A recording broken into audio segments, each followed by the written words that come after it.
Here we have our Liberty Civil Defense 9mm. This is a 50 grain lead-free projectile traveling at over 2,000 feet per second from this 4.95 inch barrel. We have a 10-pound pork shoulder with 4 layers of 12-ounce denim at 10 feet. We're going to see what this can do.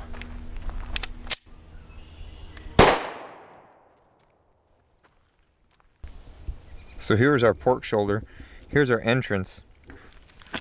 It split this bag, and it looks like it's done some like external tearing, because I didn't do that.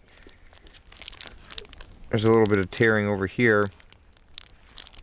It actually exited the pork shoulder on the underside right here, and the bullet, the base, is laying right there in our tabletop.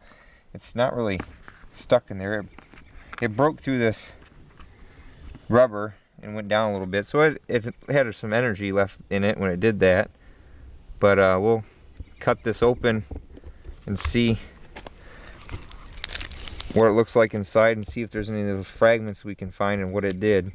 So here's our pork shoulder from the Liberty Civil Defense 9mm.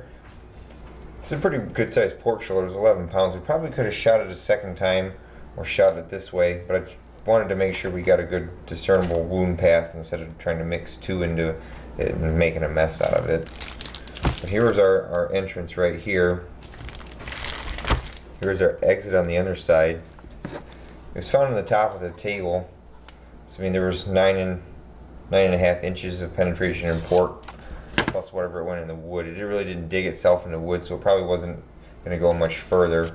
The interesting thing is the amount of energy that it dispersed. It seemed to split this bag pretty good. Normally when I shoot these, it just pokes the hole in the bag and they exit, but it split the bag here along the side. So we'll try to cut into this and see if we can find some fragments and everything.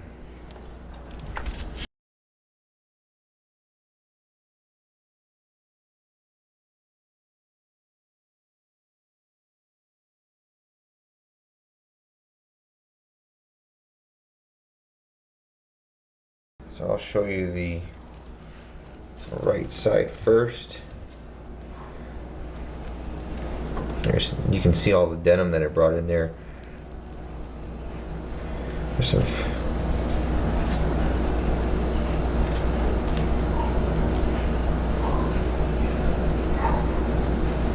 a lot of denim in here. I'm trying to see if we can find a fragment. It tore up this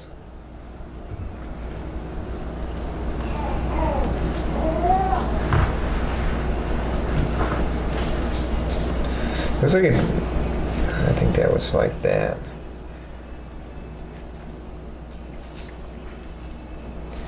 Got a pretty nice wide wound path right there in the start. And that's a good about 3 inches wide. It's not very deep. It's only within the first about 3 inches of penetration. I'm really trying to find those fragments. I'm not seeing any on this side of the right side of the wound path there.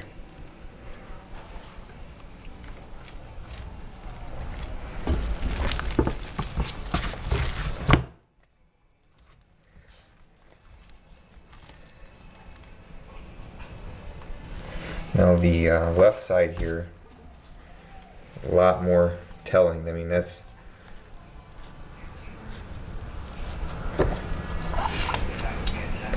almost 4 inches. Most of that extends about 5 inches deep there. So I mean, it does exactly what it advertises. There's a lot of disruption in that first 4 to 5 inches. It penetrated just as well as anything else that we've shot in the pork before. But it seems like here's where it exited down here in this fat.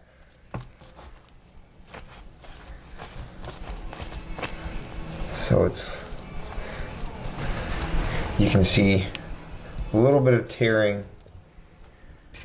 right here as it was traveling down, but after it fragments and breaks off the front part of that bullet, you're left with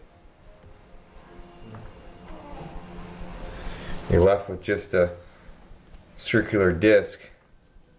It's got some sharp, the edges are sharp, but they're not a traditional jacketed hollow point where you've got talons cutting things. So it's just at this point pushing tissue out of its way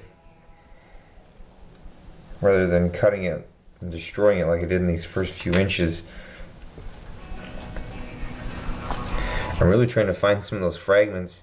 I should be able to find them. I mean, they're silver, but unless it just must be at such high energy that when they hit, they completely disappear, because all I'm seeing in here is blue jean material.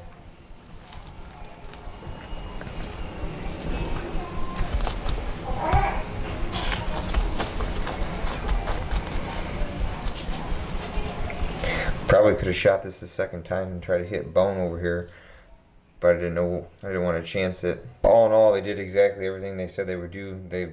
I chronographed these at over 2,200 feet per second.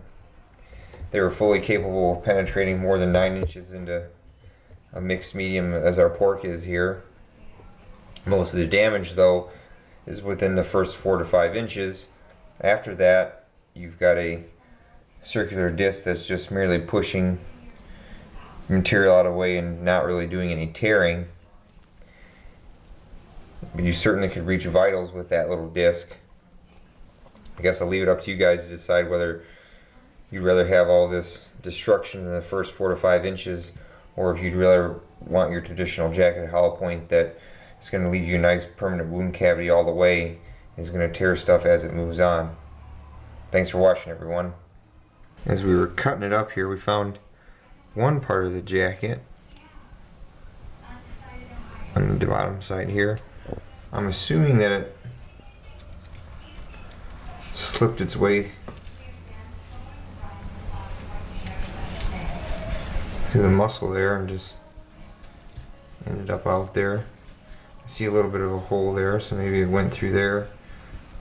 This is where meat becomes hard to tell what transpired, and white gel is better because you can see the exact wound paths with everything, but we'll keep cutting and see what else we find. In these post-video photographs, these are just a couple pictures of the wound path. When we did more cutting to section it up for pork roast, we were able to recover 4 petals. They were on the further edge of the pork from the wound path. They didn't exceed about the 6-inch mark. We were able, I think there are 9 total from gel tests that I've seen. So we recovered 4 of them. In this one shot right here, you'll see on the right hand side we were able to discover where the base did actually punch a perfectly circular hole through the muscle there as it was exiting the bottom. Thanks again for watching.